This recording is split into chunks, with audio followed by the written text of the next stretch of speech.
Bonsoir, nous sommes le mardi 10 janvier, bienvenue dans le moment de l'information, le journal de la première. C'est maintenant, voici les titres de la présente édition de cette soirée.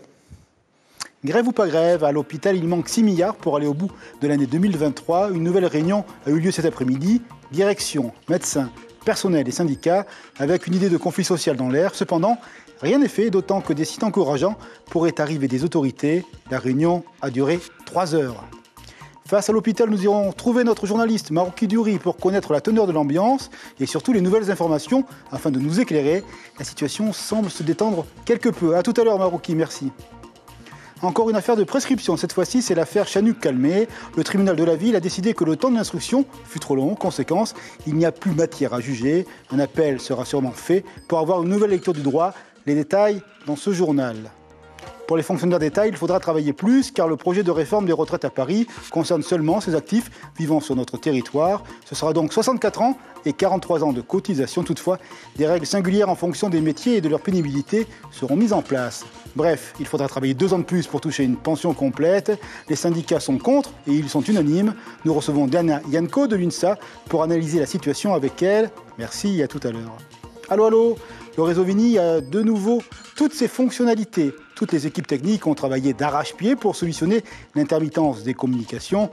112 000 abonnés en Polynésie sont donc soulagés. Nous sommes allés dans le ventre de cette haute technologie pour tout comprendre. Découvrir tout à l'heure. Fumée blanche ou pas au-dessus du Téronais, c'est la question ce soir. La situation de crise budgétaire est là. En début d'après-midi à l'hôpital, toutes les forces vives se sont retrouvées. Le but, sortir le CHP du sentiment d'impasse. Autour de la table, il y a la direction, la commission médicale et les syndicats. Et une idée qui trotte dans la tête, un préavis de grève qui attend peut-être. L'espérance a-t-elle fait son retour parmi les personnels? C'est possible. On va retrouver notre collègue Marouki devant l'hôpital. Alors Marouki, que doit-on retenir de cette réunion de longue haleine? On peut se voir une demi-heure avant.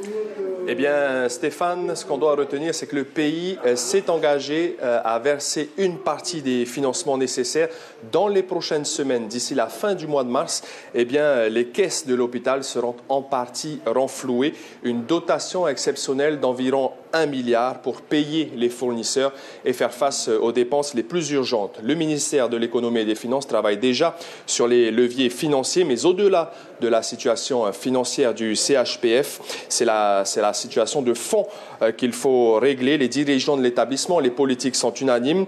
Il faut vraiment des changements de fond, une véritable refonte de l'hôpital. La structure doit se réinventer. Écoutez plutôt les 2 membres du gouvernement que nous avons interviewés avec Jérôme Ly. C'est 4 milliards de difficultés financières à trouver pour soit payer des fournisseurs qui ne sont pas payés depuis un moment, soit à alimenter le budget de l'hôpital.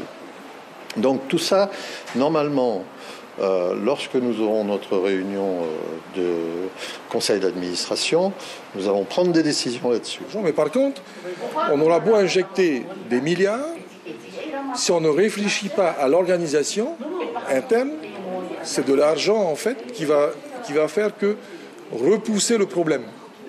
Donc j'ai demandé effectivement à la CME et à tout le monde de réfléchir. Et tout le monde est d'accord là-dessus. Et c'est ça qui est bien, c'est parce que tout le monde est d'accord sur l'objectif. Cet objectif, il faut effectivement refonder les fondamentaux. Il faut penser à une refondation de l'hôpital. Et Yvonique Raffin, le ministre de l'Économie et des Finances, a prévenu, le pays ne fera pas de chèque en blanc. Il faudra que les dépenses soient justifiées. Mais à la sortie, le personnel parle de promesses. Selon certains médecins, les réelles demandes n'ont pas été prises en compte. Actuellement, on serait à 120% d'activité par rapport aux moyens réels. Mireille Duval, bonsoir. Bonsoir. Vous êtes secrétaire générale du SPCHDT. Quel est le sentiment qui prédomine à la sortie de cette commission médicale d'établissement? Un sentiment mitigé, beaucoup de doutes, puisque c'était quand même des annonces très techniques. Donc, ça ne répond pas finalement aux attentes que nous avions depuis plus de 2 semaines. Pas vraiment convaincu donc par cette dotation urgente. C'est tout à fait ça, pas convaincu. Et donc demain, on devra se réunir d'ailleurs avec le personnel pour leur demander leur avis de vote justement par rapport au CA et par rapport à la grève. Justement, ce mouvement social, cette grève dont tout le monde parle et qui bloquerait le système de santé local, du moins à l'hôpital, elle n'est pas exclue. Ah, pas du tout, justement. Et c'est pour ça qu'on a besoin de se réunir demain, faire un retour dans un premier temps, sans aller dans l'aspect technique, mais aussi pour pouvoir justement leur demander cette parole. C'est eux qui voteront, c'est eux qui décideront. Voilà, donc c'est comme ça. Et jeudi, au conseil d'administration, certains syndicats vous ont déjà signifié qu'ils ne voteraient pas ce budget. Oui, qu'ils seraient contre. Et je pense qu'on va rester solidaires, on reste cohérent aussi. Voilà, donc on est pour le même combat, pour le patient et toujours pour les soins. Donc c'est finalement ce soir...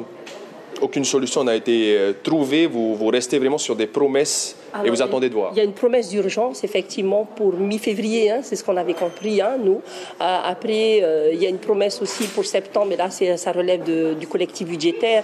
Mais tous ces aspects techniques et financiers ne répondent pas aussi aujourd'hui à toute la problématique, tous les dysfonctionnements qui peuvent exister dans cet hôpital.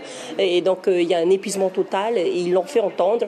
Et d'ailleurs, les échanges étaient très bien, francs, sincères, vrais.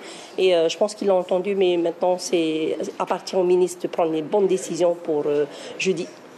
Merci beaucoup Mireille Duval. Donc voilà, une dotation exceptionnelle d'environ 1 milliard devrait être versée avant la fin du mois de mars, mais le personnel ici n'est pas vraiment convaincu sur le fond du problème à Taoné. Eh bien, cela n'a toujours pas été réglé. Maroki, merci également à Jérôme Ly pour cette séquence en direct. Pour être complet sur le sujet, on va vous rappeler l'importance de l'hôpital ici, notamment au niveau du monde salarié, puisque ce sont, comme vous le voyez, 2300 personnels, 2100 personnels médicaux, plus 200 internes médicaux, paramédicaux et administratifs qui composent la vie quotidienne de ce lieu très important pour l'ensemble des Polynésiens. Justice maintenant dans l'affaire Chanu. Coup de théâtre ce matin au palais de justice de Papeete. Après plus de 10 longues années de procédure, la prescription est acquise. Cela veut dire qu'on ne va plus poursuivre les différents prévenus. Dans ce dossier, les motifs de renvoi, vous les connaissez. Ils s'intéressaient au délit d'escroquerie et de complicité d'escroquerie. Mais il risque d'y avoir un appel. Compte rendu de la session, en tous les cas, de ce rendez-vous judiciaire avec Caroline Fary et Hubert Liao. Oui, ce dossier, il est foiré depuis longtemps, vous savez très bien. Pas la peine de se casser la tête. On se retrouvera à la cour d'appel, le parquet fait appel. C'est la déception pour la partie civile. La demande de prescription déposée par la défense est validée. Des faits qui remontent à 2008, dont 3 années sans aucune procédure et des insuffisances du parquet, selon les conseils des prévenus, parmi lesquels Pierre Chanu, principal instigateur et grand absent des audiences. Pour son avocat, la longueur de l'instruction procède à l'annulation des preuves. Le délai de prescription est de 3 ans et force est de constater que pendant 3 années, aucun acte interruptif de prescription n'est intervenu. La conséquence logique, c'est l'extinction des poursuites. Ça veut dire qu'il n'y aura pas de procès sur le fond. Je n'imagine pas un seul instant que le parquet ne fasse pas appel, bien évidemment. La famille de Pierre Chanu comparait, elle, pour recel de biens obtenus à l'aide d'une escroquerie. Côté partie civile, on estime que la longueur de la procédure ne justifie pas la prescription. Il y a quelques mois, on jugeait des faits anciens de 20 ans, aujourd'hui de 10. Malheureusement, c'est des choses que l'on voit régulièrement. Donc je n'approuve pas, mais je ne considère pas que ce soit une cause d'annulation de jugement, surtout dans ce dossier où les délais ont été rallongés à la demande des parties, notamment du fait du Covid et des blocages de la Nouvelle-Calédonie pendant quelques mois, qui ont rallongé d'autant les délais de procédure. L'homme d'affaires, Pierre Chanu, et l'ancien notaire, Dominique Calmet, poursuivis pour escroquerie et complicité d'escroquerie, auraient fait miroiter des investissements à une quinzaine de victimes qui n'ont jamais revu leurs économies. Ils encouraient plus de 10 ans de prison. Le parquet fera appel dans ce dossier, dont le préjudice est estimé à 500 millions de francs. Les sociales dans ce journal avec un chiffre qui va vous parler, plus de 10 000 fonctionnaires d'État ici sur le territoire polynésien. Et ils vont regarder avec beaucoup d'attention le Conseil des ministres de Paris qui aura lieu le 23 janvier parce qu'on va parler de retraite et on connaît déjà les pistes gouvernementales par rapport à ce thème-là. 2 ans de plus pour un départ à la retraite, cette fois-ci à l'âge de 64 ans. Mais surtout, il faudra 43 ans de cotisation. Quelque part, il s'agit d'une accélération de la réforme Touraine décidée sous le mandat du président François Hollande. Cette loi, si elle est votée, ne s'appliquera pas aux ressortissants du système social polynésien. Le point à Paris avec les confrères d'Outre-mer la première. Après des mois de discussions et de revirements, Elisabeth Borne vient enfin de dévoiler le projet de réforme des retraites et en livre d'abord la philosophie. Nous proposons aujourd'hui un projet pour l'équilibre de notre système de retraite, un projet de justice et un projet porteur de progrès social. Le texte fixe l'âge légal de départ à la retraite à 64 ans. À partir du 1er septembre 2023, il sera relevé de 3 mois par année de naissance pour atteindre 63 ans et 3 mois à la fin du quinquennat en mai 2027, puis 64 ans en 2030.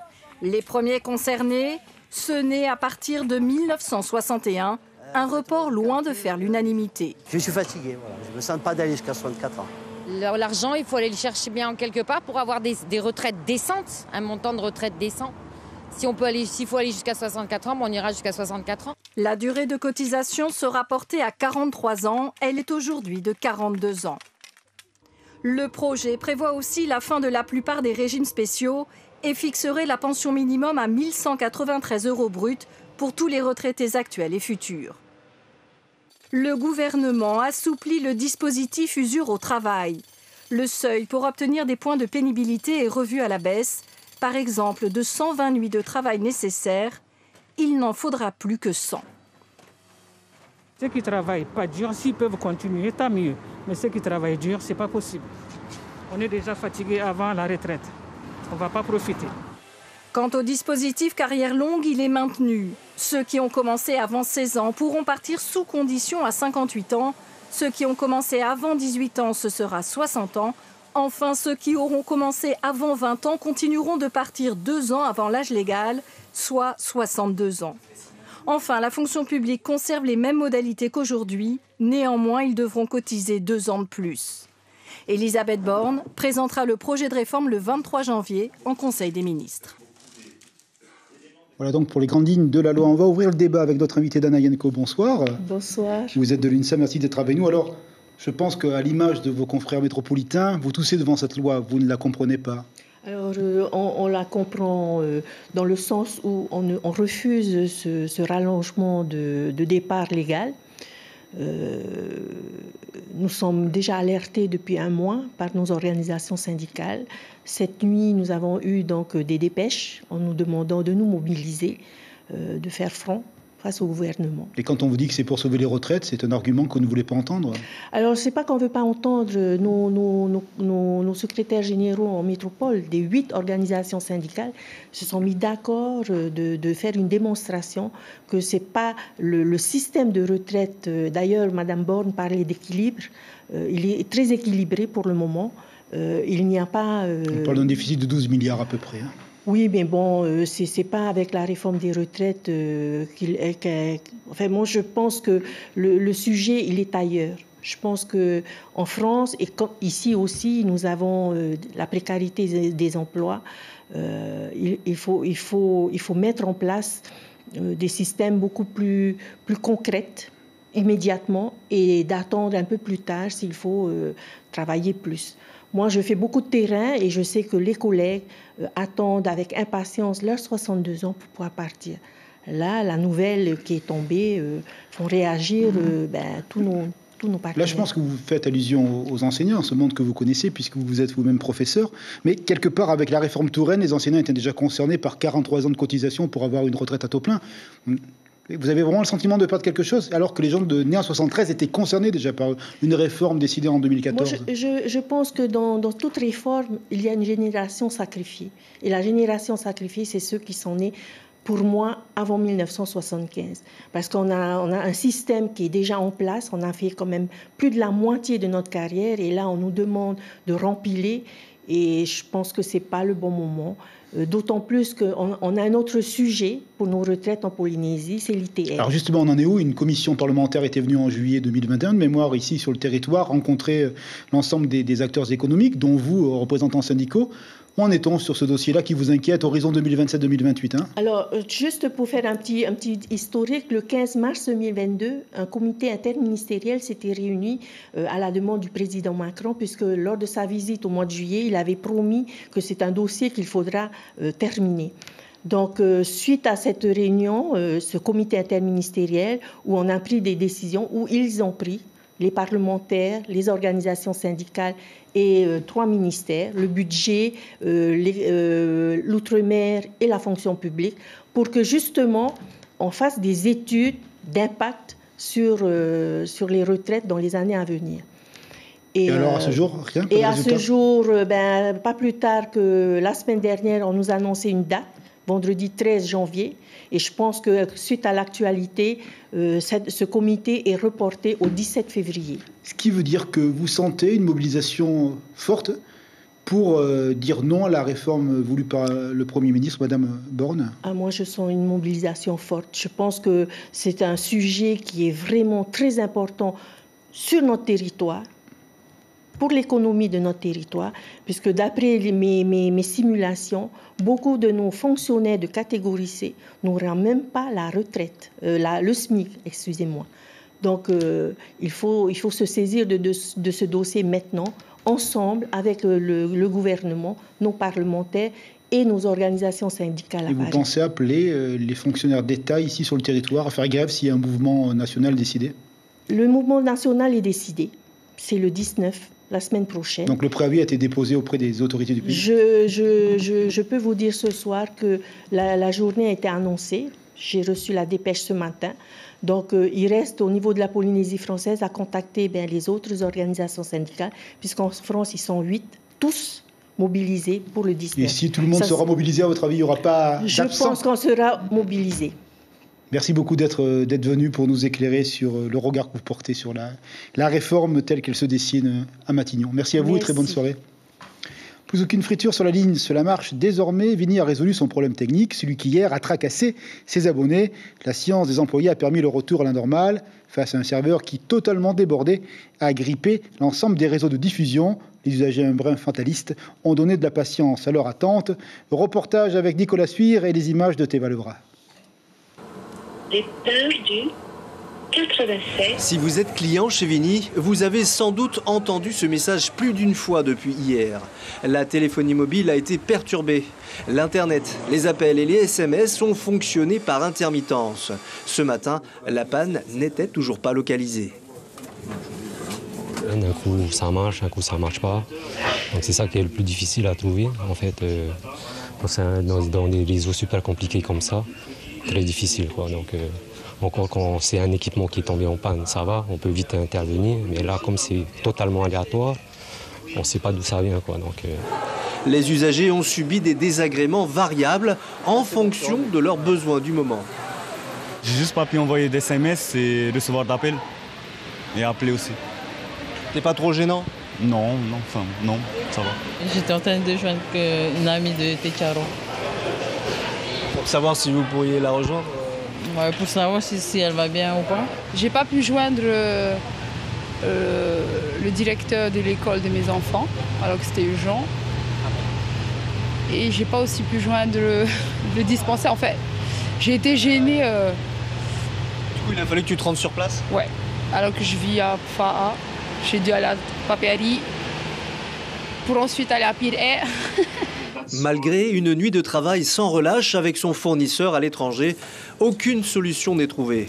Les services techniques de Vini sont à la recherche d'une expertise plus poussée. En cherchant d'autres experts dans le monde, ceux qui interviennent pour l'instant sont en Nouvelle-Zélande et on espère en avoir éventuellement d'Europe ou d'ailleurs. Et comme tu l'as dit, on élimine chaque partie du réseau qui pourrait poser des problèmes et on voit comment est-ce ça peut être résolu, quoi, partie par partie. En fin de matinée, le serveur est rebooté. C'est alors que le système est rétabli pleinement. Toutefois, les équipes de maintenance restent vigilantes quant à l'état du réseau qui demeure en observation. Et nous allons regarder le ciel. Le temps est capricieux. Il va d'ailleurs occuper toute cette semaine. Crash, orage, nuage. Voici le régime météo pour la Polynésie. D'ailleurs, la société, les Australes et Tuamotu Ouest sont placés sous le drapeau orange des fortes pluies. Donc soyez prudents si vous circulez sur nos territoires. Un avion a été mobilisé depuis hier à Rorotu pour cause de pneus dégonflés. Un deuxième appareil est parti hier pour récupérer les élèves qui attendaient. Il n'a pas pu se poser à cause, cette fois-ci, du mauvais temps. Donc, retour de celui-ci à Faa. Plus tard, une équipe de maintenance est partie aux Australes pour les contrôles d'usage. L'appareil mobilisé repart demain et les élèves également, mais ceux-ci partiront avec un autre avion pour rejoindre Tahiti et les classes qui les attendent. Une goélette nommée Désir, l'arrivée aujourd'hui du Toporo 6 à Taha, un soulagement pour la population, car dans les magasins, certains stocks devenaient limite pour la demande. Le temps des vacances explique ceci. Alors, je vois des habitants à l'heure du déchargement. La voici sur un plateau avec la signature de notre correspondant Itimanaki sur place. Un premier toucher très attendu. En effet, depuis quelques jours, les rayons des magasins sont pratiquement vides. Alors il était temps pour les habitués de prendre livraison d'une petite partie des 800 tonnes embarquées à bord hier pour l'archipel, principalement de la marchandise réfrigérée. Depuis Noël, le lendemain de Noël, ouais, ça a commencé à être vide. Heureusement, il y a eu encore un bateau pour ravitailler pour les jours de l'an. Du coup, voilà. Aujourd'hui, c'est plutôt les produits réfrigérés, congelés, comme c'est ça, les produits qui sont bien partis pendant les fêtes. Les magasins d'alimentation générale, certes, mais aussi les deux stations-service de l'île, l'une pratiquement à sec et l'autre plus rien dans les réservoirs. Ce n'est pas moins de 18 000 litres de carburant commandés pour chacune d'entre elles, mais c'est sans compter le camion-citerne destiné au réseau électrique de l'île. Ce matin, les usagers ont fait le plein. 2 semaines. Content d'avoir de l'essence pour mettre dans la voiture, sinon on ne peut plus rouler. On est tombé en rupture à partir de vendredi. On a vidé la dernière goutte de gasoil qui est à peu près vers 11h du matin. Et depuis, jusqu'à maintenant, aujourd'hui, nous sommes tombés en rupture. Alors j'ai reçu 10 cuves d'essence à 1850 litres et 9 cuves de gasoil à 1850 litres. À chaque rotation, le Toporo 6 embarque quelques 22 000 colis à destination des îles sous le vent. Eh bien, c'est très bien. L'ensemble des habitants de l'île Vanig sont donc achalandés ce soir. On vous rappelle l'information principale de la soirée, puisque c'est quasiment la fin de ce rendez-vous d'information. Une réunion très longue à l'hôpital cet après-midi. Toutes les composantes étaient là. Direction, médecins et personnel. 3 heures de discussion et un conseil d'administration ce jeudi. Rien n'est réglé. Le gouvernement du pays va injecter 1 milliard d'urgence, mais demain, les organisations syndicales vont se réunir pour savoir si elles partent vers une grève. Évidemment, information à suivre demain soir dans nos journaux, ici sur la Première. On va s'intéresser aux écrans ce soir avec de la fiction pour ce mardi. Et toi, c'est pour quand un téléfilm dramatique qui se passe du côté de Marseille, où l'on se pose la question de la maternité. Et puis après, une série que vous aimez bien, OPJ, la police enquête sous le soleil des tropiques. 2 feuilletons ce soir pour le prix d'un. C'est sympa. Travail de la presse écrite, comme d'habitude, vous le voyez. Les confrères de Tahiti Info reviennent également sur ce qui s'est passé aujourd'hui du côté de l'hôpital du Taoné avec cette annonce du pays. 1 milliard en urgence. Cette fois-ci, c'est la fin de ce journal. Merci de nous faire confiance tous les soirs. La radio demain matin pour l'information, c'est notre duo sympathique et informé Carlos et Ibrahim. Avec le mauvais temps, prudence en voiture. Belle nuit dans l'attente d'un jour nouveau et tendre demain, mercredi. 1000 gratitudes. Rendez-vous demain soir, 19h pour votre journal en français. Très bonne nuit à vous. Merci encore.